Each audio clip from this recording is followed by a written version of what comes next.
It's episode 574 of the Locked On Texas Rangers podcast. On today's show, I'm talking about a weird weekend of games, a extremely weird Friday night game, what's up with the Rangers bullpen, all that and more coming up on this episode of Locked On Rangers. Let's get into it.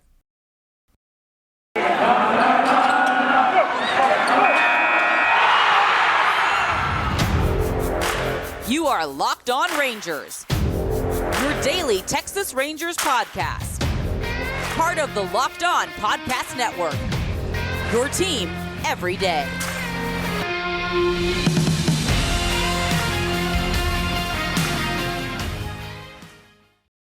You are Locked On the Texas Rangers. I'm your host, Bryce Paddock, here today to talk about a wild and weird second weekend of baseball for the Texas Rangers. But first, I want to thank you guys so much for making Locked On Rangers your first listen every single day. If you're not already, go ahead and follow me on Twitter at Bryce Paddock, follow the show at Locked On Rangers, and subscribe on YouTube. We are inching very slowly closer to 800 subscribers. Hopefully we can hit that by the end of this month. We'll see if we can do that. But thank you guys so much for listening and subscribing every single day.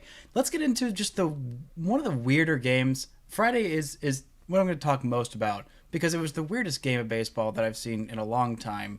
There's just a lot of wild things that happen and a lot of things that could easily get buried. But first, it was Jackie Robinson Day, and the Rangers did a pretty good tribute to him. It was the 50th anniversary of their first game in Texas. Just a big day in general for the Texas Rangers. And instead of winning, they didn't. They decided to not win. And instead of having one of their starting pitchers start, they had a bullpen game, and they have the worst bullpen in baseball. But it didn't really matter because they also have one of the worst starting rotations in baseball at this point, just on the numbers alone. But it was a really nice ceremony they did beforehand. They did a lot of fitting tributes. They had Opal Lee throw out the first pitch, which, if you don't know who Opal Lee is, she is the grandmother of Juneteenth. She was instrumental in making sure that holiday became a federally recognized holiday last year. She is a North Texas native, and she is 95 years old, and she talked about remembering how excited she was for Jackie Robinson Day, and this is what some of the things she had to say about being able to throw out the first pitch. She said, "Throwing out the first pitch on Jackie Robinson Day? I could do a holy dance. But the children say when I do that, I look like I'm twerking," which immediately, all-time great quote, all-time first pitch. She was so excited. There was a great picture that Smiley Poole, one of the photographers for the Dallas Morning News, got of her just throwing her hands up in the air. She threw it out to third base coach Tony Beasley. Great guy, and I know he was extremely, extremely excited. Lee said that it was a humbling moment, and she said, "I hope the next time you have one of these, you call me and let me go up and pitch again." She said, "I really enjoyed it." So that was really exciting. They had several other special guests throughout the broadcast, throughout the start of the game. They had Al Oliver, who is a former outfielder for the Texas Rangers in those early days in the 70s and 80s with the Texas Rangers franchise. They also had Fergie Jenkins on, who is one of the greatest pitchers in Rangers franchise history. He only pitched for the Rangers in 6 seasons in 2 different stints. He came first in 1974, was there in 1974 and 75, where he had one of the best seasons of his career. I believe he talked about him winning the comeback player of the year that year in 1974 when he wasn't like injured or anything. He threw 200 the year before. He threw 271 innings. He had won a Cy Young 3 years before that in 1971 with the Cubs. He finished third in Cy Young voting as an All-Star in both those years in 71 and 72, and then was just like mostly pretty fine in the next year, like not great, but not terrible. Then he goes and finishes second in the Cy Young voting, gets top 5 in MVP, has a 2.82 ERA and 328 innings. It just blows my mind how many innings those guys threw back in the day. He had several seasons of 300 or more innings, only one of those with the Texas Rangers, but just an absolute workhorse. I don't think that's the Texas Rangers franchise record because Nolan Ryan was also ridiculous workhorse and would just go 9 innings regularly and not pitch every fifth day. Feel like it pitch every other game almost because it's just an insane amount of work rate that those guys had. But yeah, it was really fun to see them on the broadcast. And Al Elver is a guy who I kind of forgot about. I didn't think a whole lot about because he doesn't rank super high in the Rangers records. He was there from 1978 as a 31-year-old all the way to 1981. He was a two-time All-Star, won a batting title, and finished top 3 in MVP voting the year after he left the Rangers. Right after his age 35 season in Montreal, where he hit 331. But he had over 300 every season with the Texas Rangers and had an OPS over 800 every year, except for his final year in Texas when he played only 102 games. That was a really solid player for the Rangers, received MVP votes in his final 2 years, with an All-Star Silver Slugger in both those final 2 years, and just a really delightful guest on the broadcast. Talked a lot about playing with Roberto Clemente, which is an awesome experience he got to do with the Pirates coming up. But I want to get into this game because it was absolutely a wild one, but I also feel like I would have been remiss if I didn't bring up both of those guys who were some Rangers legends who, there's not a whole lot of memorable teams for the Raiders back in the 70s and 80s. They had some baseball teams. They were there. But the Raiders were kind of an inconsequential franchise until the 90s when they started just absolutely hitting the holy crap out of baseballs and still not pitching well, but still somehow making the postseason 3 times in the 90s, and then doing pretty much the same thing for almost the entirety of this Rangers franchise. And the Rangers really getting back to their roots by having bad pitching and absolutely hitting the crap out of baseballs. But the last few games, they haven't really been hitting the crap out of baseballs, but they did in this Friday night game, and I'm going to get into that a little bit more coming up. But first, this episode is brought to you by BetOnline. BetOnline is the best place to wager on all of your favorite sports. If you feel like a betting man or woman or person, then you can place some money on Texas Rangers to win baseball games, whatever your choices may be. You can make some bets on hockey. They've also got basketball playoff odds. The Mavericks play tonight. I think Luka Doncic is doubtful, so if you want to bet against the Mavericks, or you want to bet for the Mavericks, if you think they're going to come back and do some special stuff, then you can go to betonline.net. They've got odds, they've got props, they've got all kinds of betting information. It's the best place to wager on all your favorite sports. BetOnline, where the game starts. Now, I've been beating around the bush a little bit because I really struggled watching this weekend's games. It was just a real frustrating moment. And I know I said before the season that, yeah, I can live with a good offense and hitting 8 runs and losing 8 to 9 nearly every single game. But this weekend, there wasn't a whole lot of that. There was 6 runs was the most the Rangers scored this weekend. And they did all of that in the first 4 innings and then did not score, as the Angels would go on to outscore them 7-0 in the final 5 innings of this game. And it was just kind of brutal to watch. And the seminal point of this whole weekend was loading the bases, or intentionally walking Corey Seager with the bases loaded to score a run to get to Mitch Garver. This was just the weirdest moment in this entire game, and it didn't really work out, but it kind of did. It was just such a strange moment at that point. So this is what happened. It's in the bottom of the 4th inning.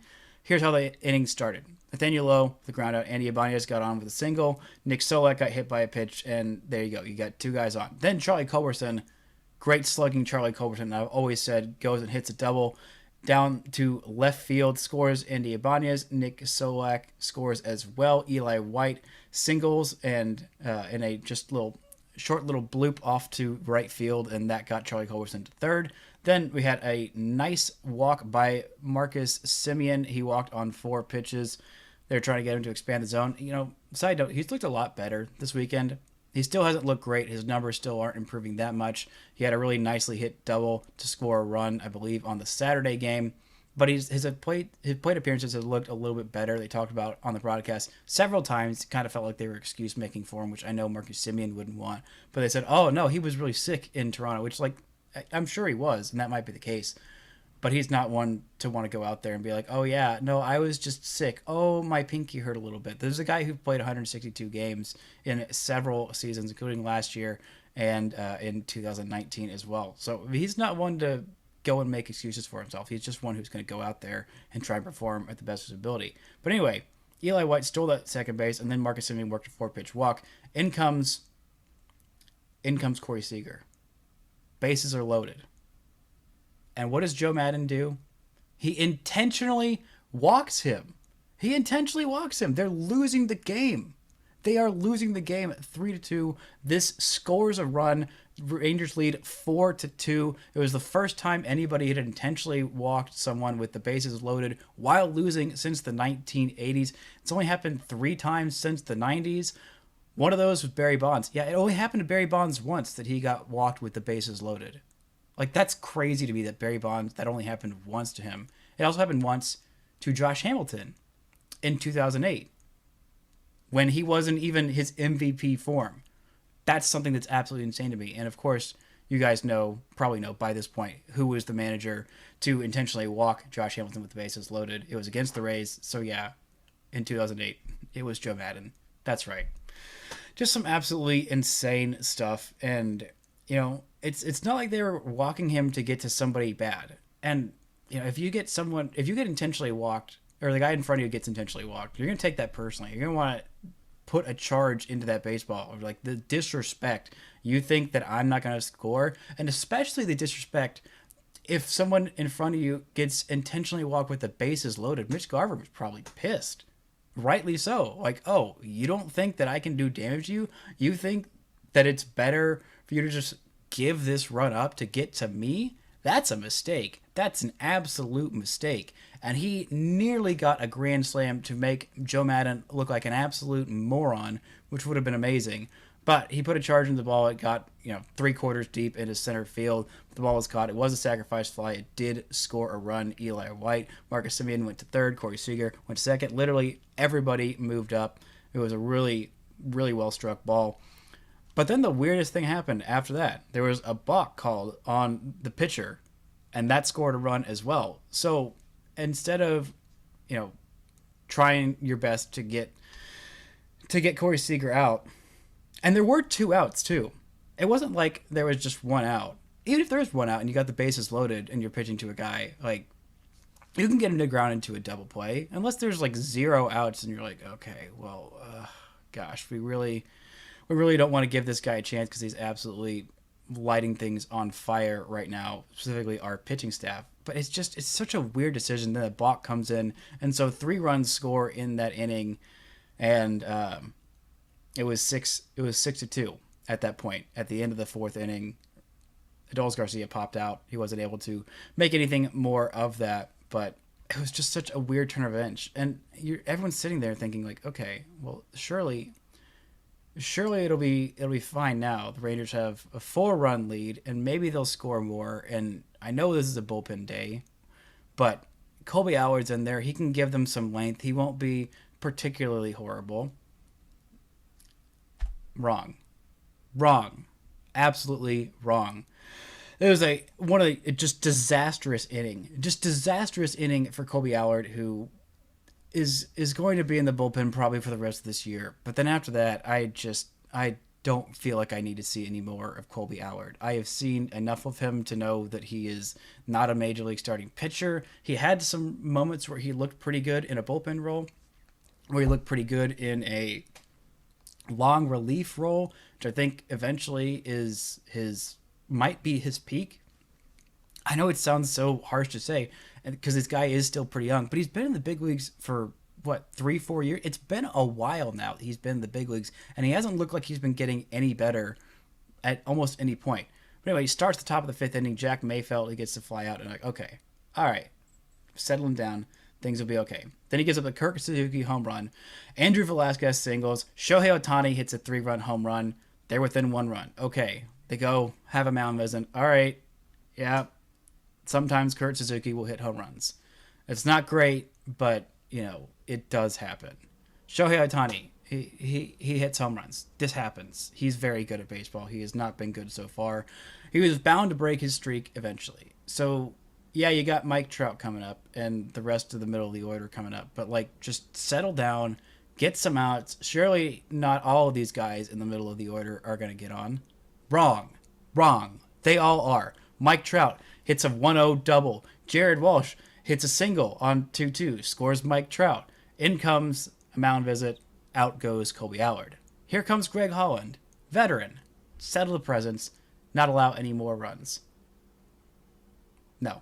Anthony Rendon gets a single, Brandon Marsh sac fly, and we have a 7-6 game. The Rangers have lost the lead in the very next inning. The very next inning. And that would have been enough because the Rangers didn't score for the whole rest of the game. Just an absolutely bonkers game and a horrendous bullpen effort. Colby Allard gets handed the loss, has a 19.29 ERA because, of course, he does. There's still some more weird stuff that happened in this weekend. Let's get a little bit into this Saturday game. We got to see a nice double from Marcus Semien. Taylor Hearn, not a super great outing. Other than that, there really wasn't much to celebrate in this game. It was just not a great game. Noah Syndergaard looked phenomenal. He went 6 innings, struck out 4 batters, worked around 5 hits and 2 runs. The Angels bullpen came in and shut the door down. Must be nice. Don't know what that's like. Archie Bradley came in, pitched 2 perfect innings, and Ortega came in and shut down the door. But the Angels offense was working on all cylinders. He got a home run, of course, again by Shohei Ohtani. Comes in a 4-game series. The Rangers keep him pretty much off the board in the first game. You think, okay, maybe his slow start is going to continue. But no, it's 3 home runs in the next 3 games of the series. Gets a homer off Greg Holland. Taylor Ward comes in, gets a home run off Joe Barlow, who I don't know why they're pitching the guy who they say is their closer. In the 9th inning of a game, you're losing by 4 runs, but sure. At this point, it's kind of a toss-up as to who's going to come out in what role, because the Rangers have had so many issues with their bullpen and the depth of their starting pitching. But coming up, I'm going to get into what those trickle-down issues are causing, how bad this bullpen has been, and what hope they might have on the horizon.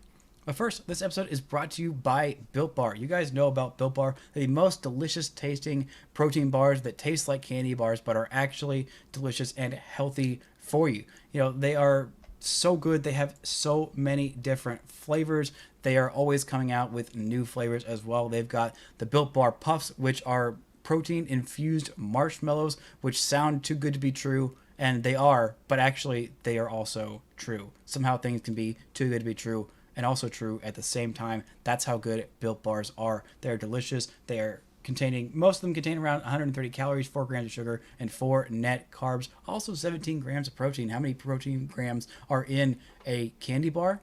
Not 17. Maybe 1.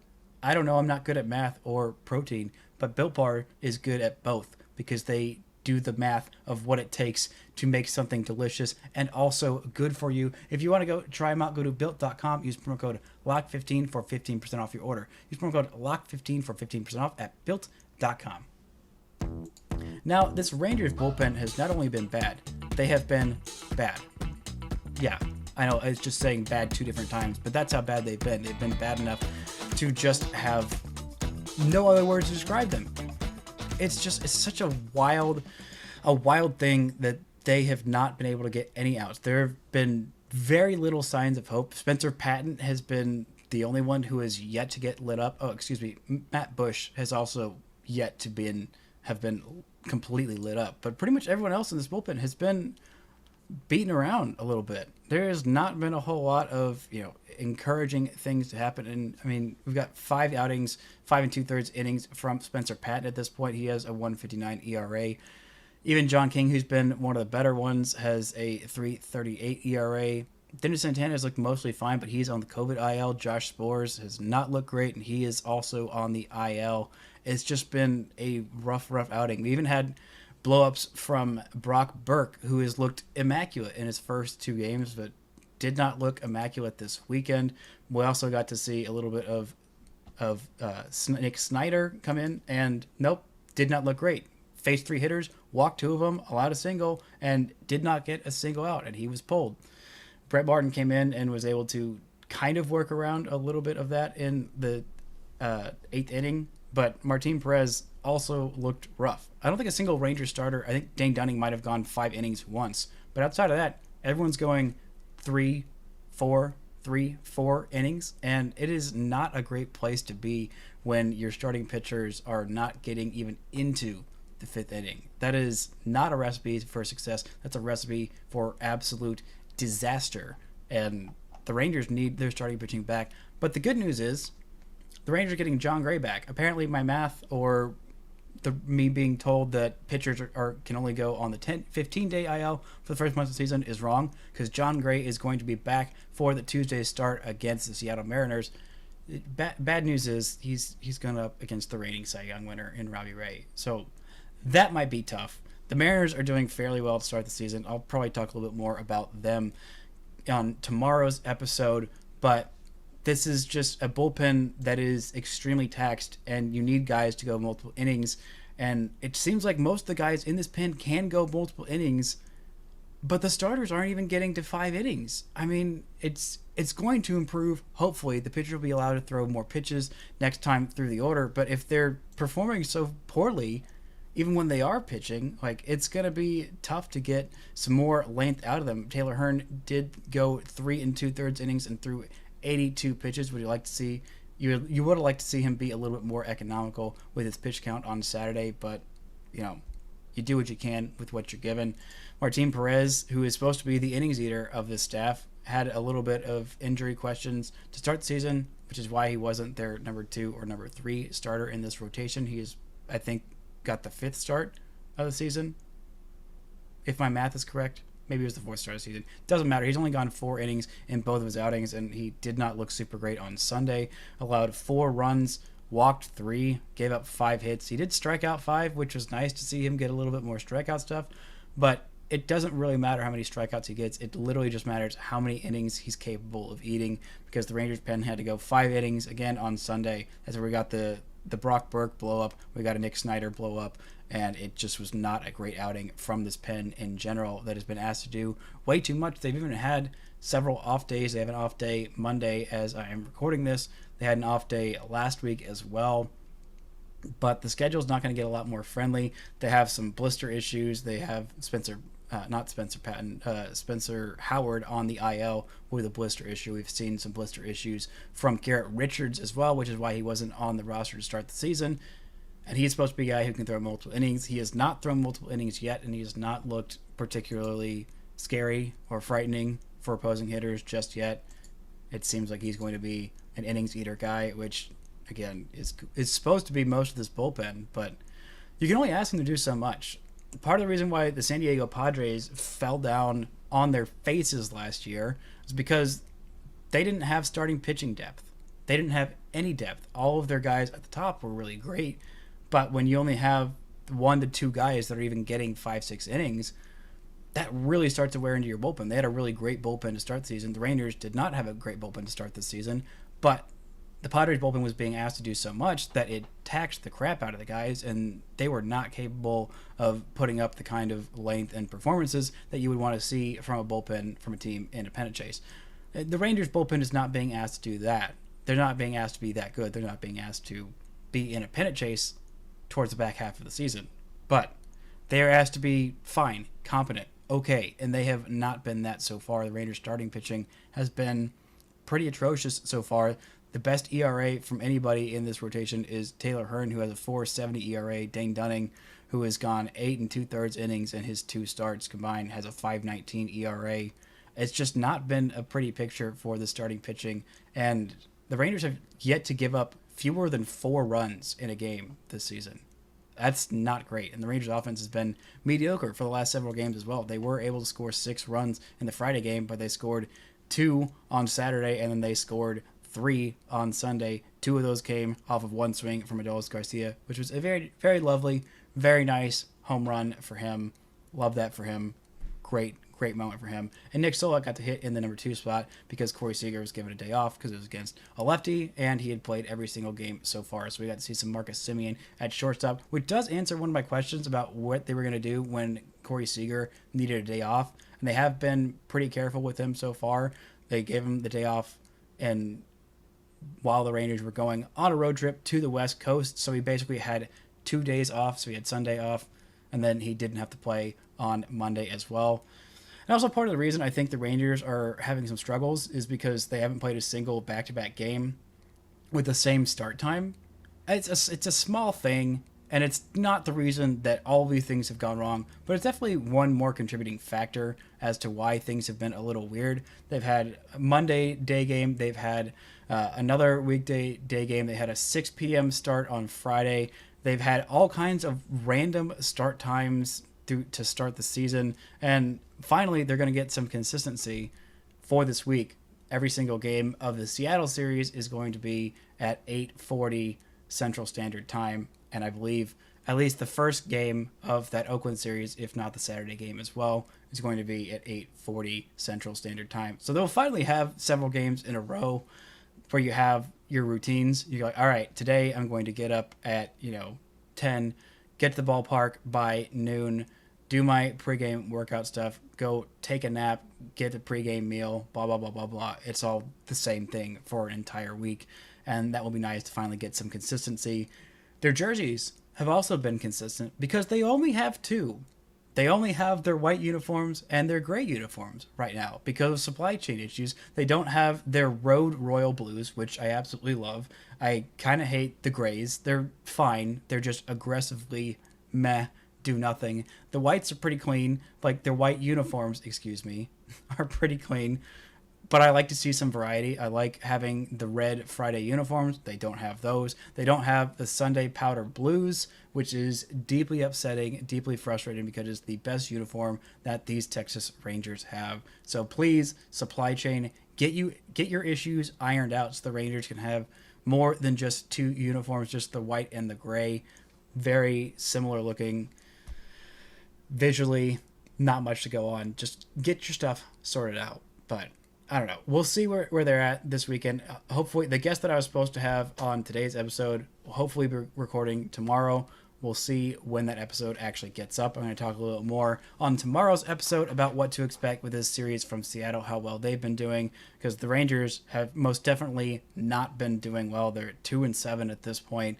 The offense is backsliding just a little bit in recent games. Oh, this is with a small sample size, and maybe the Rangers will have a impressive winning streak that they rattle off right here, which would make me look dumb if this cost Seattle their division title, which I predicted before the season. But again, it would be fun for the Rangers, and I would be totally fine with that if the Rangers get started getting hot right now on this road trip to the West Coast. They have a couple of things to figure out, but it is still a lot more fun than last year. We have had some pretty nice moments already so far. Just need the starting pitching to come around, and the best way to do that is to have your number one in your rotation go out there, throw a solid start. If they win, great. If not, okay. I would just like to see more than 4 innings from John Gray in this start. Hopefully he does not have any more blister issues. I think part of that might be a little bit of the new grip of his slider. Also, he's just kind of prone to blister issues. Hopefully we can see less blister issues from Spencer Howard. He can be back and healthy and ready for his next start, whenever the heck that is. But hopefully it's not nearly as bad as his last start. It was a weird weekend of baseball, some fun moments, some head-scratching moments, and the Rangers have a day off to get their heads right and ready for this West Coast road trip. That's going to do it for this edition of Locked On Rangers, and until next time, don't forget to enjoy baseball.